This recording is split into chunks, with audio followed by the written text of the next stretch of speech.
Welcome to Tech Leveler, I'm Lee, and in this quick video I'm going to show you how to edit an alarm on your iPhone. So first let's open up the clock app, and as you can see I have two alarms set up. Let's say I want to edit the 4:43 alarm at the top. What you want to do is press edit in the top left hand corner, and then you want to press the plus button here, and this will bring up the edit screen. And you can change the time at the top, and you can change the repeat, the label, the sound and the snooze, or you can delete it.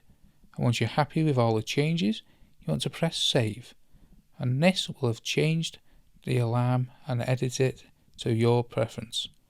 You can also simply click on the alarm here to get to the same page, and then change the time on anything else and then press save. So that is how to edit an alarm that you've already set up on your iPhone. If you want to learn how to use the clock app and all its hidden features, then check out this video here where I show you a full guide on how to do that.